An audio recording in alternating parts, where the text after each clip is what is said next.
اگر فرات کے کنارے ایک بکری کا بچہ بھی ضائع ہو جائے تو مجھے اندیشہ ہے کہ قیامت کے دن اللہ مجھ سے اس کے بارے میں سوال کرے گا۔ یہ فرمان کسی اور کا نہیں بلکہ اسلامی حکومت کے عادل حکمران خلیفہ ثانی حضرت عمر فاروق رضی اللہ عنہ کا ہے۔ آج اسی تصور جواب دہی کو سامنے رکھیے اور اسلام آباد کے پیمز ہسپتال کی اس نرسری کا تصور کیجیے جہاں دنیا میں ابھی چند گھنٹے یا چند دن پہلے آنے والے نو مولود بچے زندگی کی پہلی سانسیں لے رہے تھے۔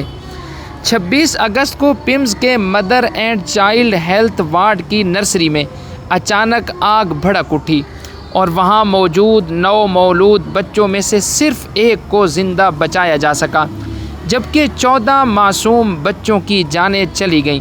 یہ صرف 14 بچوں کی اموات نہیں، یہ 14 خاندانوں کی زندگیوں میں آنے والی ایک ایسی خالی جگہ ہے جو شاید کبھی پر نہ ہو سکے۔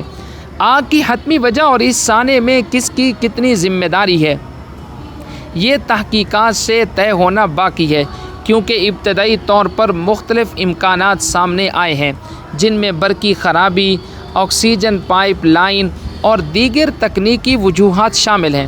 لیکن ایک سوال ایسا ہے جو کسی حتمی رپورٹ کا محتاج نہیں کہ ہسپتال میں ایسے حفاظتی انتظامات کیوں نہیں تھے کہ آگ لگنے کی صورت میں ان انتہائی کمزور بچوں کو فوری طور پر محفوظ مقام پر منتقل کیا جا سکتا؟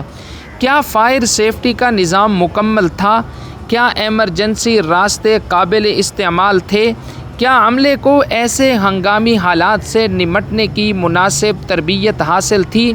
کیا نرسری جہاں انتہائی حساس حالت میں 9 مولود بچے موجود ہوتے ہیں واقعی ہسپتال کا سب سے محفوظ مقام تھی؟ اور اگر کہیں غفلت ہوئی ہے تو وہ غفلت کس سطح پر ہوئی؟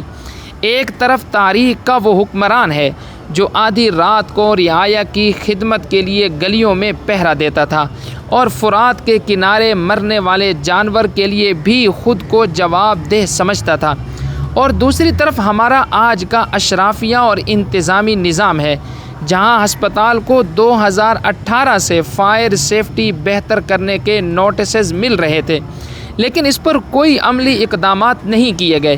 معصوم بچے آگ کے شعلوں میں اپنی جان دیتے رہے اور عملہ مبینہ طور پر اپنی جانیں بچا کر بھاگ گیا، اور والدین خود کھڑکیاں توڑ کر بچوں کو بچانے کی کوشش کرتے رہے۔ مائیں تڑپتی رہیں، باپ روتے رہے، لیکن ریسکیو اور انتظامیہ کی غفلت کی وجہ سے ان معصوم جانوں کو نہیں بچایا جا سکا۔ پیمز کا یہ سانحہ کسی ایک حادثے کا نام نہیں، یہ ہمارے پورے ہیلتھ کیئر اور گورننس سسٹم کی ناکامی کا اشتہار ہے۔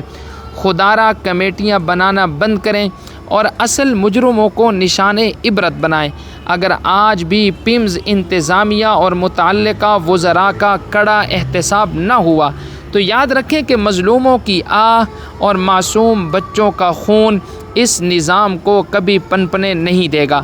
ہم تعزیت کرتے ہیں ان تمام سوگوار خاندانوں سے جن کے جگر گوشے اس آگ کی نظر ہو گئے۔